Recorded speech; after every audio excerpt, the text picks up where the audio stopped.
Good afternoon. For those of you who don't know me, I'm Rob Lutz. I'm chairman of the Board of Trustees of Salem State University. And it's my great pleasure to welcome you all to the Nancy D. Harrington campus naming celebration.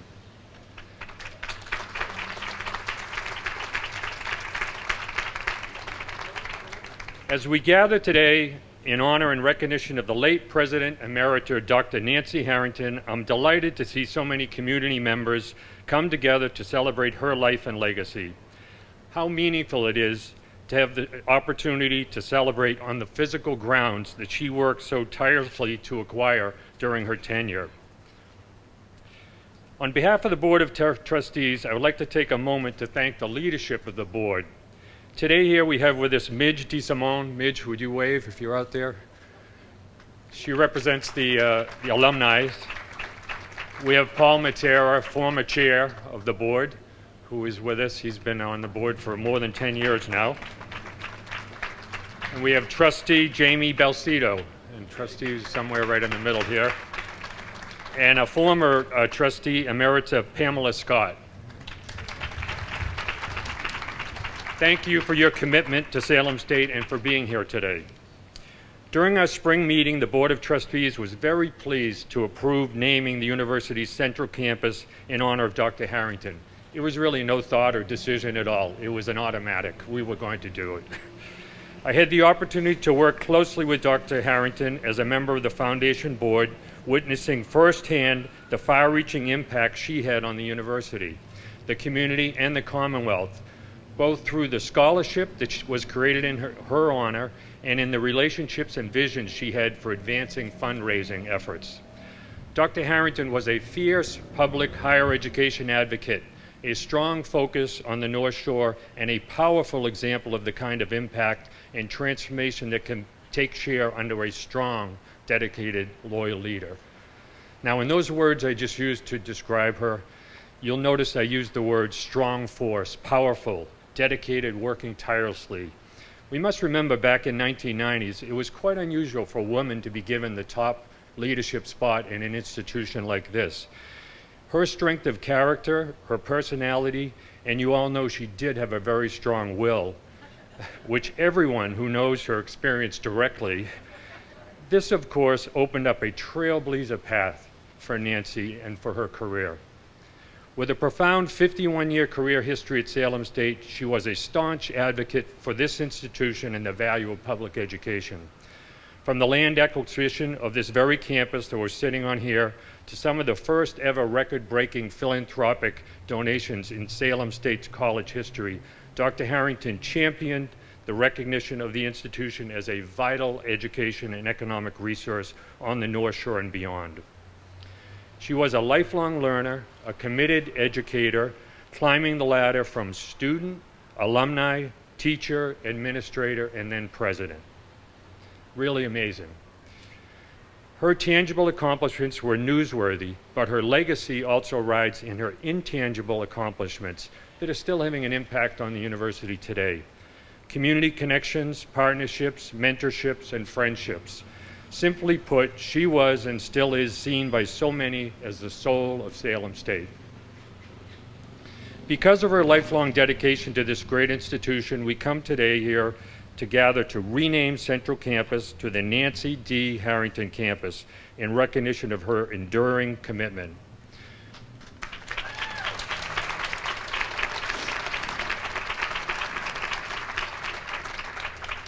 Today, Salem State continues to grow and flourish from a solid foundation she built during her tenure, from the college next door to the university on the North Shore. Dr. Harrington's unwavering leadership changed the course of Salem State's own legacy, both physically and intellectually. We are forever grateful for her deep-rooted personal and professional involvement. Thank you all for being here today to celebrate this phenomenal woman, and thank you, President Emerita Harrington.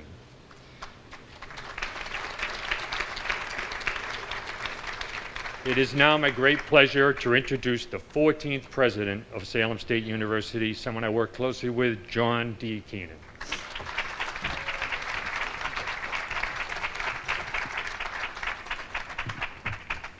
Good afternoon, everyone. What a beautiful day. President Harrington would have it no other way. There was a cloud around a little while ago, but I'm sure she scared it away. Thank you, Chair Lutz, for those kind remarks about President Harrington and for your own passion and commitment to advancing the mission of public higher education. I would like to welcome and thank all of you for joining us today for this very special event. Before I begin, I want to recognize a few people in the crowd. Chair Lutz already recognized our trustees. I also want to recognize Trustee Emeritus Jake Siegel with us today. Jake, nice to see you in the front. I believe our Foundation Board Chairman, Kathy Scrabett, is here as well as Annalisa De Palma, and I think I see Paul Petrowski back there also. Thank you for joining us. And certainly many, many more former trustees, Foundation Board members, Alumni Association members, thank you all for joining us on this afternoon.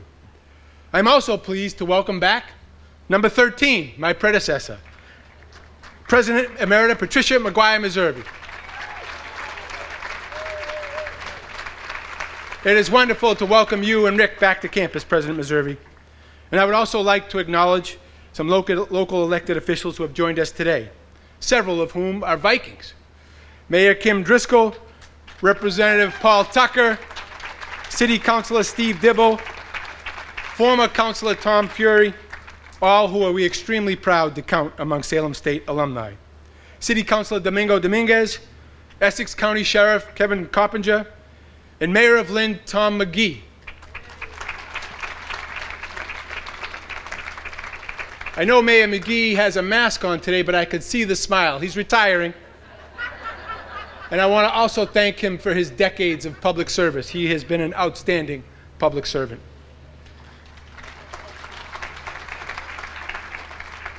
As we begin the new academic year, it is indeed a picture-perfect day to recognize President Emerita Nancy D. Harrington on the campus made possible by her leadership. Behind you is our newest residence hall, Viking Hall. Behind me is the Bertolone School of Business, named for alumnus Henry Bertolone. I'm very proud to announce that with the momentum built by both Presidents Harrington and President Meservey, that we recently achieved AACSB, Association to Advance Collegiate Schools of Business, accreditation. Now, what does that mean? Hold the applause. What does that mean? That puts us in an elite category of the top 5% of business schools in the world.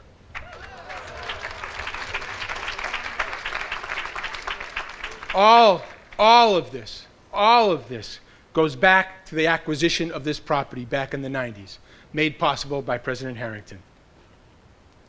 Educator, visionary, trailblazer. These are just a few of the words that come to mind when I think of Dr. Harrington. Others include role model, friend, and mentor to many. Like me, I suspect many of you were intimidated when you first met President Harrington. Come on, you can admit it. I was just speaking with Ed Edelman. He was scared to death when he interviewed with her. Shortly after being sworn in as state representative in 2005, I was called to her office for a meeting. Yes, I was called to her office, like the principal's office, for a meeting. And anybody who had been there knows exactly what I meant.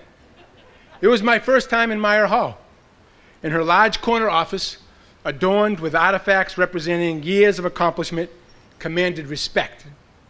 A well-known and powerful leader, Dr. Harrington's larger-than-life presence filled the room.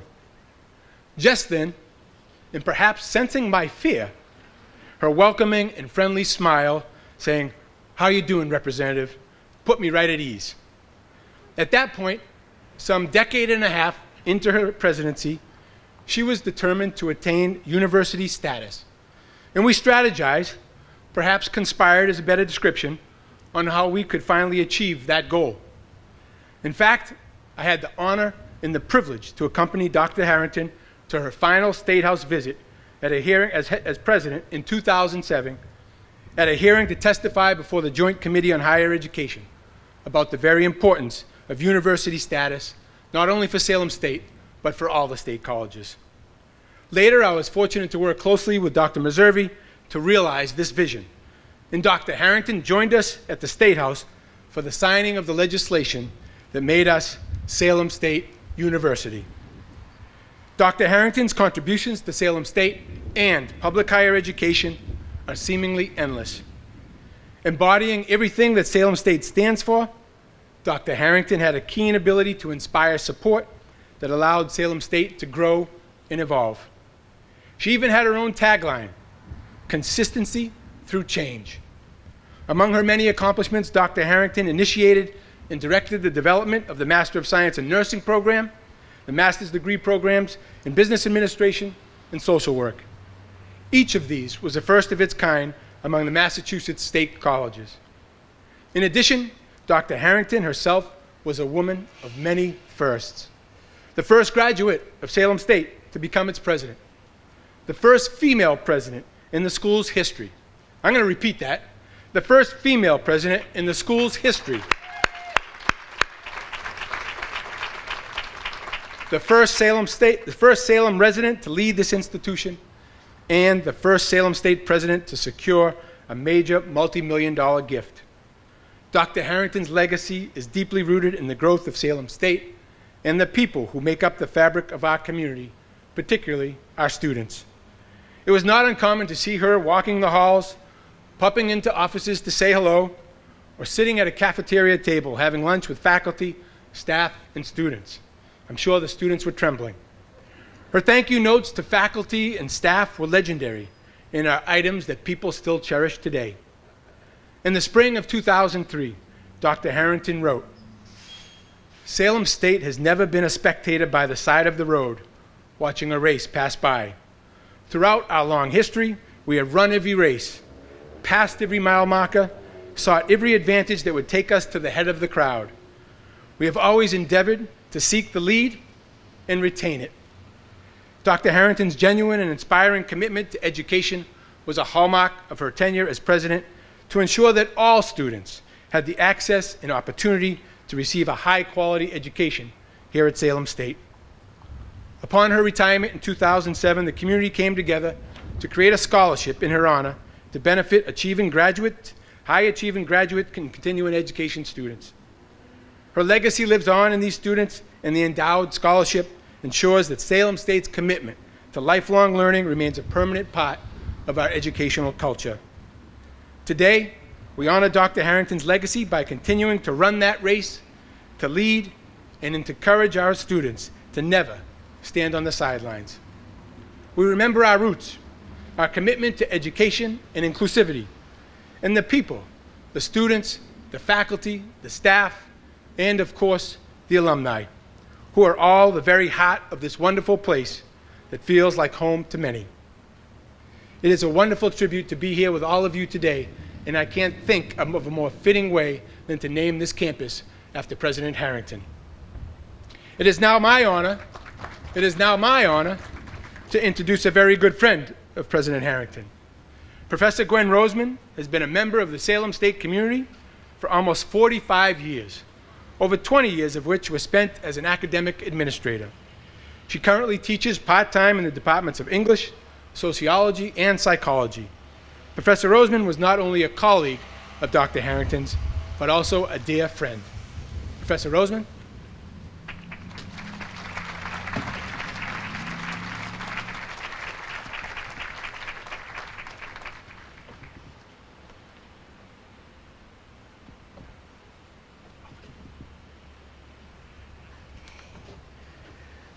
Thank you, John.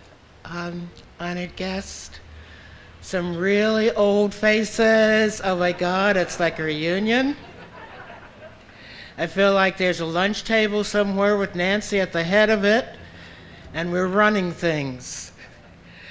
Thank you. I'm honored, and I'm really struggling because it's hard, you know? Nancy. So I just want to say a few things of my friend and my colleague, of working with her, and of having the honor to have her be a part of my life. When the search committee was formed to choose that next president, I was a member of that search committee. And of course, Nancy was the in-house candidate, and it was a competitive search. And the thing about Nancy was not just that she knew this campus, had grown up on it, had been an integral part of it for so many years, but the sense that she had an affinity for what was and is Salem State. And once she became president, it became very clear that it was not simply an affinity, but it was a love. And that's really the thought that I want us to hold today, that Nancy Harrington loved this campus, loved every aspect of it. Its people, its buildings, its work, everything it represented, she loved. When I think of love, I mean to have a feeling about something, to care about something in a way that you encourage it and you enhance it and you speak for it and you value it. That's the kind of love that Nancy had for Salem State, the value, the encouragement. And I want to say a word particularly about her work with the faculty, that she recognized and valued the work of the faculty and what the faculty represented to our students and to this community. And so for Nancy, the faculty was always the center, the heart of what we did. And she moved mountains. She moved mountains to make sure that the work of the faculty was valued. Similarly, she supported the work of other parts of the institution that supported the work of the faculty, supported the mission of the campus. And she was constantly focused, as John mentioned, focused on the role of public higher education. In a place where, in a state where, and I can say this because I'm not a native and this was always a shock to me, and in the Commonwealth where public higher education was not necessarily valued, and coming from the Midwest where public higher education is valued, I always found that shocking and found that competition with the private institutions to be distressing. Nancy Harrington valued public higher education and its role, its purpose. That every single student, every individual, whether we were talking about a kid, and I have had these students in my office, a student who's English, who barely spoke English but somehow got themselves admitted. And that particular student went on to be a chemist with NASA. Whether we were talking about that student who came to Salem to fulfill a dream, or a student, a widow, who had waited, we used to sort of say, you waited till your husband died, huh? To fulfill her dream. And at the age of 74, 75, crossed the stage and shook Nancy Harrington's hand and graduated. These were the students. These were the students that Nancy Harrington said, this university is for you. Whether you are majoring, choosing a career or field of art or nursing or history, we open our doors for you. And that passion that Nancy held for public higher education and the opportunity that it holds for every student is something that should infuse every decision, every idea that we who say in her name support. Nancy was, in addition to my colleague, she was my friend. And of course, there are stories I'm not about to tell you. We'll just let those lie. and there are a couple of people here who I know some of the stories, but that's okay. That to sit in my office in academic affairs and to look up, and there's Nancy, all 6 feet of her filling my door, saying, "Can we talk?" And knowing that, first of all, the honor of being trusted by this woman, that she would come in and close the door and say, "Okay, now what do you think?" And we had this line. She would say, "Gwen, what do you think about?" And I would say, "Nancy, don't ask if you don't want to know." Because we had truth between us. We had truth between us. She was a friend, a colleague, someone that my life was enriched by. And we like to say once in a while that we kind of grew up together. She was a couple of years older than I, not by much, but we grew up at Salem State together, watched it become Salem State College and grow into the university that it is. And I can't help now, I know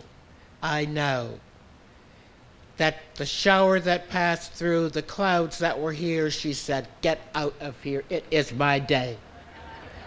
And I am so happy to be here and so honored to be a part of this naming of the Nancy D. Harrington campus of Salem State University.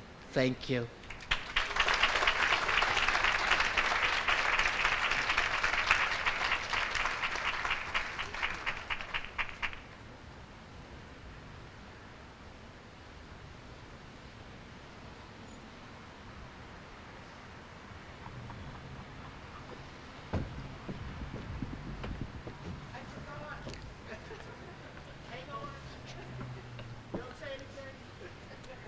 It's hard for me. Okay, where to introduce? Alex Fraser. It is with pleasure that I introduce our next speaker. Alex Fraser, doing her time as an undergraduate at Salem State. She's right here on my notes. During her time as an undergraduate at Salem State, Alex held various leadership positions, including president of the Barter Council, the Residence Hall Association, and the Student Government Association. She completed her undergraduate degree in communications in 2008 and worked as a student development counselor right here at Salem State. Ladies and gentlemen, Alex Slater. You would have messed up my opening line if you didn't say it. So, thank you, Professor Roseman. I would like to thank the Salem State community for giving me the opportunity to speak today, and I promise I'll keep my remarks brief. I need a half hour of your time.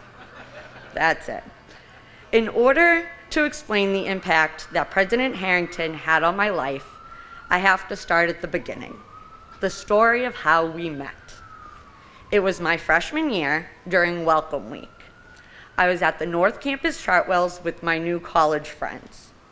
When we walked in, I noticed President Harrington sitting having her lunch, and I pointed her out to our group. They were not that impressed. I, on the other hand, was starstruck. One of my new friends, Pat Alamo, turned and looked at me and said, "I dare you to grab your lunch, walk over, and sit down." I looked right at him and I said, "Dare accepted." I got my lunch, walked over, introduced myself, and asked if I could join her. She said yes, a decision I often wondered if she regretted. We talked about my impression of Salem State so far, what my major was, goals, and my interests. We both finished our lunch. I thanked her for allowing me to join her, and we went our separate ways. A week later, during lunch at North Campus Chartwell, to my surprise, there was President Harrington sitting and having her lunch. As I walked by, I said hello and asked how she was doing. She looked up at me and said, "Why, hello, Miss Slazar. I am doing well today. And yourself?" I remember thinking, oh my God, she knows my name. Over the next 3 years, I would join President Harrington for lunch at least once a month, and our conversations never lacked. We talked about a variety of different topics. How I was doing on papers I was writing, if I ever got that new job, or if I ever passed that weather and climate midterm. But to me, the most rewarding topics were her words of wisdom, guidance, and advice she shared. I remember during one lunch, I asked why she chose to eat in the dining hall. Her response is something that I will never forget. How can I be an effective leader moving Salem State towards change if I'm not aware of where I should be leading us? That the view from where I sit is much different than is what is going on in our community and what we need. Just because there is president in front of my name doesn't make me any more important than anybody else. At the end of the day, we are all Salem State Vikings, aren't we? I took every opportunity I had to pick her brain, observe, listen, and learn all the wisdom she had to offer. There were 3 main things that she taught me. 1, that you can never make another first impression. A firm handshake and eye contact can gain respect. That listening, observing, and being present is not just key to being a positive leader, but to being a contributing member of any community. And 3rd, that every choice I made, I wasn't just representing myself. I was representing whatever organization I was leading, whatever job I had, and my family. That during my time at Salem State, I was representing our community, a responsibility I shouldn't take lightly. Now, I'm not saying I have mastered any of those, but I work at them every day, and at least now I am aware. When I won SGA president, it was like all of my dreams came true. I was going to get to work beside my mentor. Then she announced her retirement. A decision my parents said was intentional. It may have been. During one of our last lunches, I asked how would I manage without our talks and her guidance. Her response is something I will always cherish. Miss Slazar, you will be just fine. Everything was inside of you from day one. I just helped you in realizing it yourself. But if you ever need a reminder, I'm always a phone call away. She never gave me that personal number. It's just some things I hold in still. The same way that President Harrington helped mold me into the leader I am today is how she led Salem State. She saw the potential. She saw the bigger picture. She saw what was needed, and she saw how to achieve it. Not solely as president, but as the Salem State community. Central Campus, along with so much more, wouldn't exist if it wasn't for her leadership, her vision, and more importantly, for her. I wouldn't be who I am today if it wasn't for President Harrington. That dare I took my freshman year was the best dare that I have ever taken. Thank you so much for allowing me to share mine and President Harrington's journey with you today. And now I'm going to...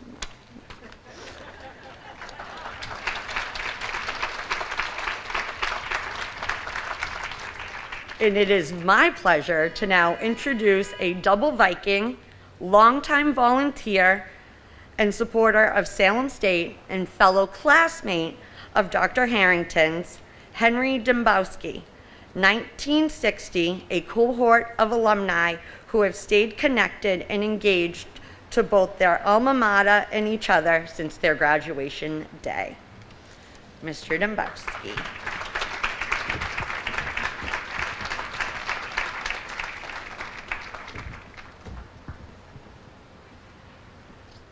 Good afternoon, and it's my privilege to represent the class of 1960, which in my estimation, of course, has turned out to be the best class that ever graduated.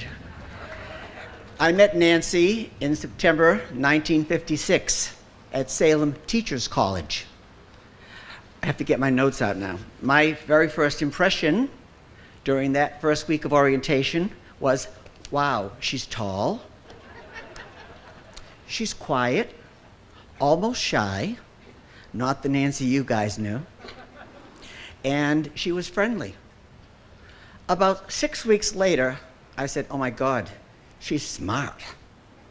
You know, every class we had, she would get A's in everything. And of course, it went on to prove that every single term of our 4 years, as we went from Salem Teachers College to Salem State College, she was on the dean's list, always. My second impression, after knowing how smart she was that she was athletic. Dear God, she played basketball, she played soccer, she golfed, she did, all I did was bowl. You know, and you know, I went back into our yearbook to see, were there pictures of Nancy during her athletic days? Unfortunately, in 1960, there are 8 pictures of men's athletics, none of women. I think we've all improved. I hope we've improved, and I hope if there's a yearbook that it's reformed to include the skills that the girls displayed in our class. Our personal closest contact came, and there's a picture of it on that screen over there, when we were both members of Elementary Education 1, which meant for that year, as juniors, we would have every class together. I dreaded every class because she was always smarter than everybody else.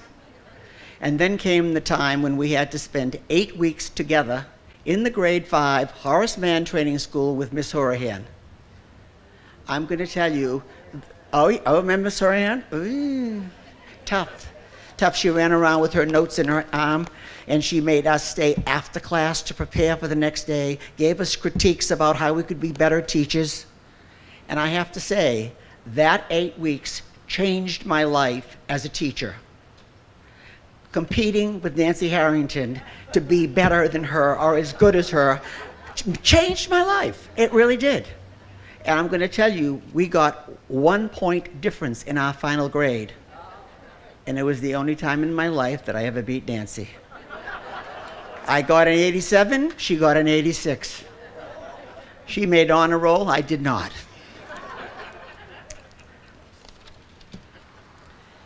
She had, as a junior, all the honors that our class could give. In the old days, when we were small, there were these great traditions of class day with laurel chains and speakers. Nancy was selected as an honor to be a member of the laurel chain. Also that year, President Meyer and Mrs. Meyer created, and I don't know if it exists anymore, an honors program. Nancy was one of 7 elementary students invited to be a part of that honors program, where they had to do a service with someone in the community to improve their lives. After we graduated, strangely enough, we both enrolled in the master's program here at Salem. Dear God, I was having classes again with Nancy. Right? I finished mine quickly so I would not be in the same graduation class as her, because she would have been magna cum laude and I would have been non-laude. When Nancy became dean of the graduate school, she called on me to come back and teach at the college. I was honored, but I said, Nancy, I cannot teach. I'm a superintendent. I don't have time. You don't say no to Nancy. So, of course, I taught classes in the graduate school for Nancy. When she moved on to be president, she asked me to be the coordinator of the graduate program for people getting their master's degrees. Again, I said, Nancy, I don't have the time. I did the coordination for 2 years. So that's when I started to experience the force that Nancy was to be. She was always a perfect lady and a kid when we were graduating. Then she became this force. It was always in her. It was through her academics that she showed us. It was through her sports. And then she took command. Now, my only regret is that Nancy and many of the women from our class met monthly for lunches. I can't share any gossip because men weren't invited. But our class has remained close. When we were planning our 50th reunion, Nancy, of course, was on that committee, And I challenged Nancy to give a generous donation so we could start an endowment that would be given annually to someone in education at what was then, we graduated, it was Salem State College. Now you've become a university. So Nancy met my grant, and she got another $5,000 from Francis Hunkins out in Washington, and we started an endowment and pledged that our class would raise $100,000 to be used for scholarships for students going into education. I'm happy to tell you that as of June, we had raised $105,301, and it's not over.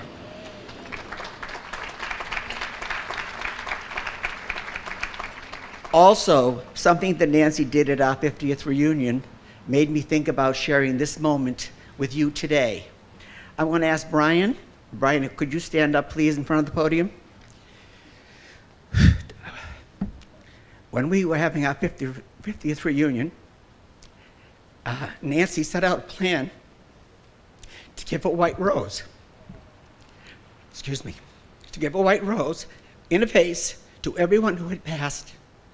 And I have 6 classmates from the class of 1960 to give Brian a rose in honor of Nancy. Please.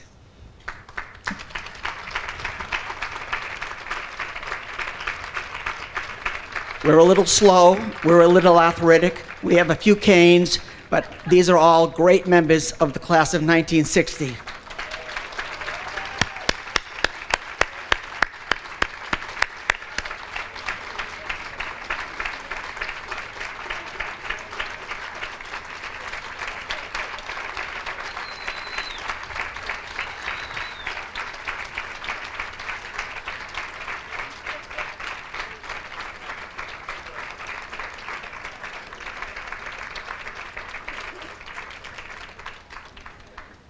And it is now my great pleasure to introduce, I guess if you didn't hear him yesterday, I hope he repeats some of the things he made yesterday at the memorial service, because his comments were fabulous. Nephew, alumnus, Brian McColland, sorry.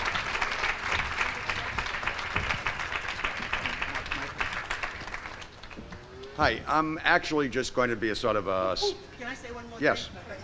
I want you to notice my shoes, Yeah, we did. all right?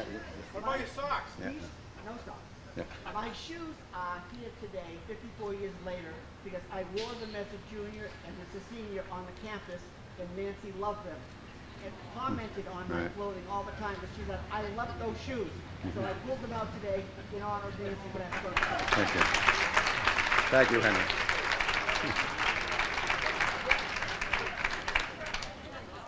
Yeah, I'm just actually up here to do a sort of a quick segue into my family spokesperson, Neil Harrington, former mayor of Salem.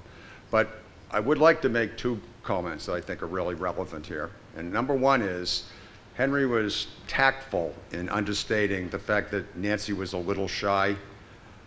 Growing up, Nancy was painfully shy, almost to the point that I would have described it as cripplingly shy. And she avoided things like confrontation. That was not who she was. She was often not demonstrative or emotive because it was difficult for her. But I will tell you this, that when I was informed by Cheryl that they were considering naming the campus after Nancy, I knew precisely that this would have been something that she wouldn't have been able to, in her wildest dreams, handle 14 years after the fact, to have the main campus named after her. And it's almost difficult for me to visualize her holding it together during the last hour. I don't know what it would have done with her, because she could only summon all of this formidable personality and all of this passion through the channel that was Salem State University, because she cared so incredibly much about Salem State and all that it represented and all that it could do. And this enabled her, it really made it easy for her to get in people's faces about it. When she raised funds, when she proselytized for Salem State, she could channel that, and that was something that a lot of performers have, but believe me, it took some overcoming as a young girl. This is pretty much the perfect gift as far as I'm concerned. I guess I'd said to somebody, the purchase of the Sylvania plant here was analogous in the context of the school to the Louisiana Purchase for the United States. And I know this is personal bias on my part, but President Jefferson got Jefferson Avenue named after him. I would, no offense against Jefferson Avenue specifically, but I would much prefer to have the main campus named after me. And thank you from the bottom of my heart on behalf of my family members and my aunt, because if she's up there listening, and I don't have any doubt that she is, this is moving her to tears. And thank you very much. And I'll now bring up my cousin Neil.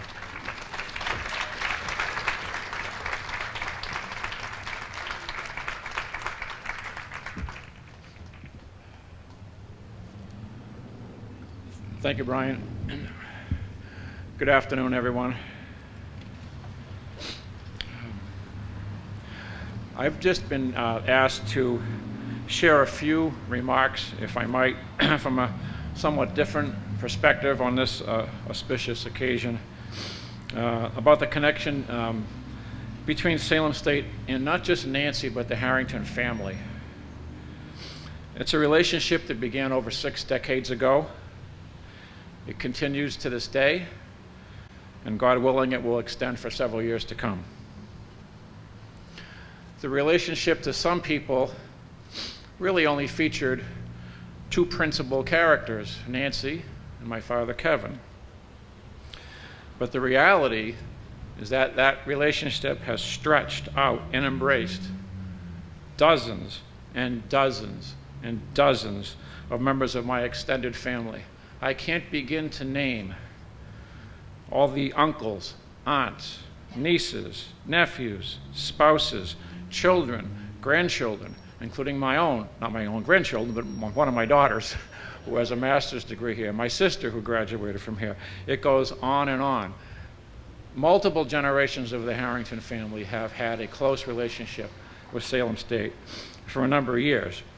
The trail may have been blazed by Nancy and Kevin in terms of the relationship between our family and the college.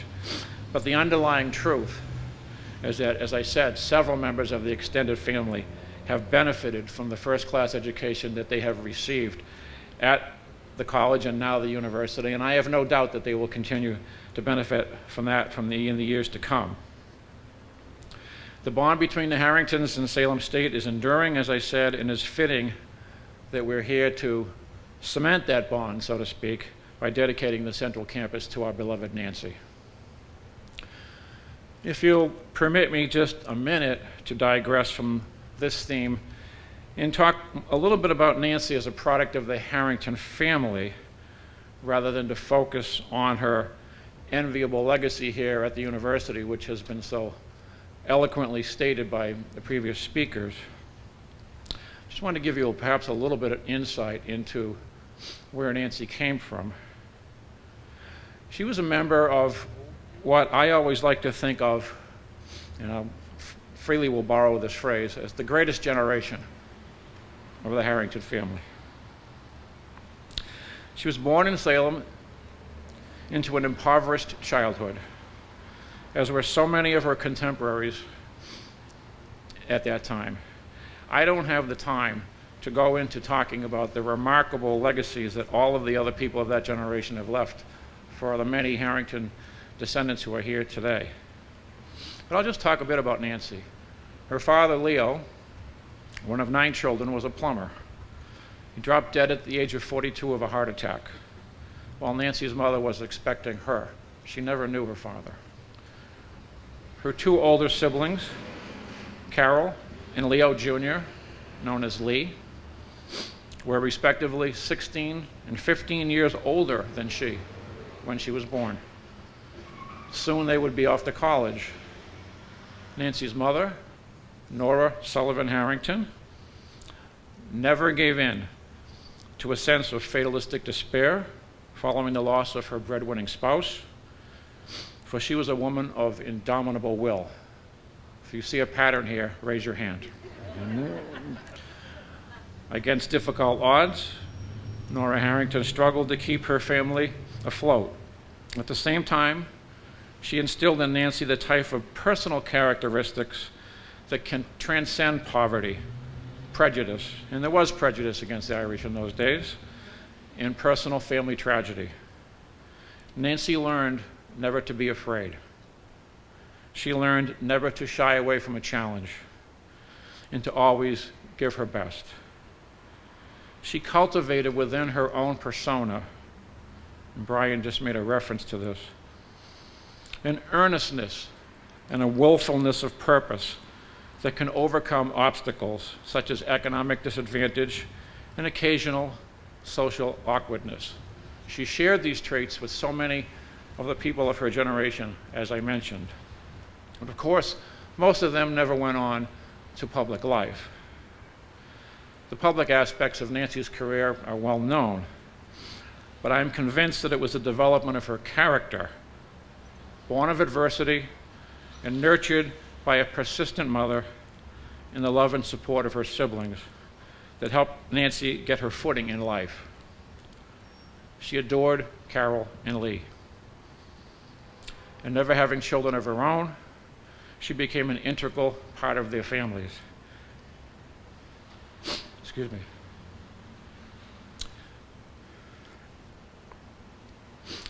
Many of whom are here today.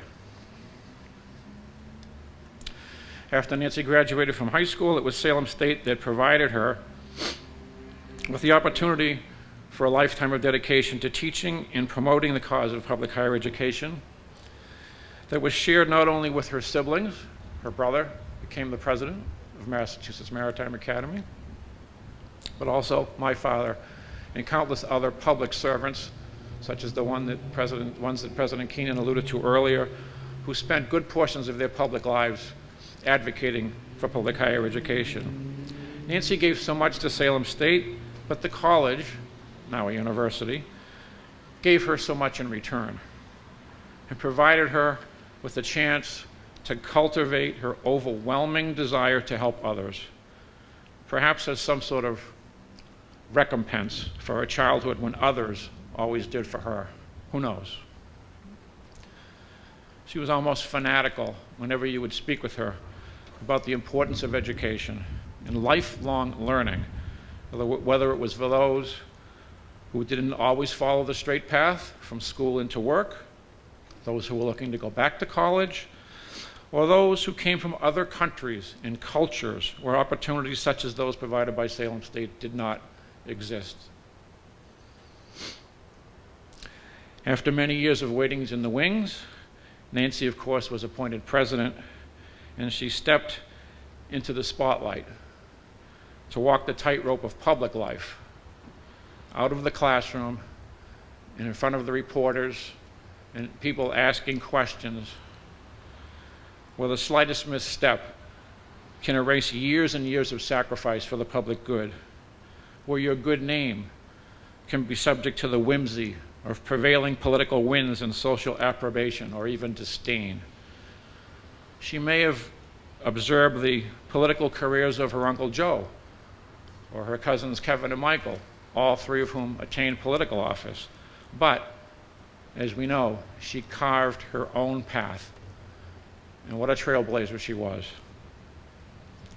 For many years, those of us in the family marveled at how skillfully she led Salem State through the development of what was once a one-campus college, a one-building college at one point, before Fred Meyer got involved, into a multi-campus facility that you see here today, carefully threading her way through potentially volatile relationships with neighbors and even the city itself.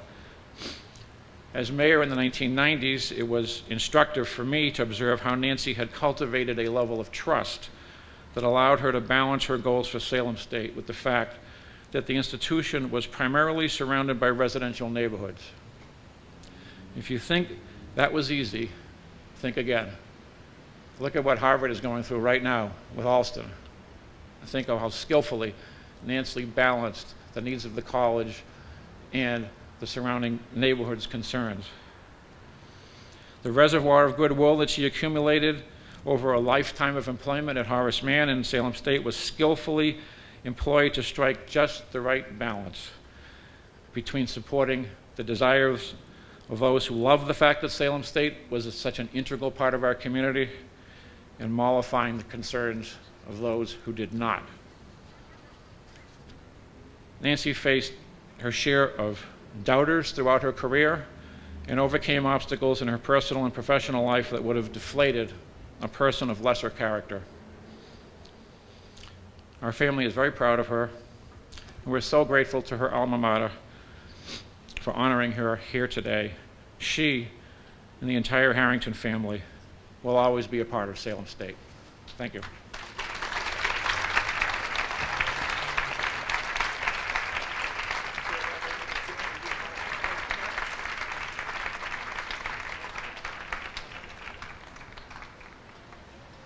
Just as a way to commemorate this remarkable day and the legacy of President Harrington, we have a small gift for Brian and Kevin for joining us here today. Student deal.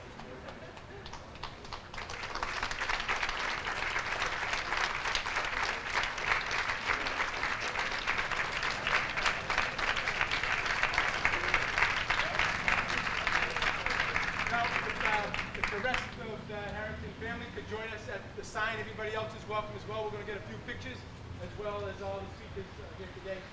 Please feel free to stick around, tell plenty of Nancy stories, as many as you want. There's some refreshments over there. Feel free also to come over and take a picture of the wonderful new sign in front of the Nancy B. Harrington campus. So thank you for joining us.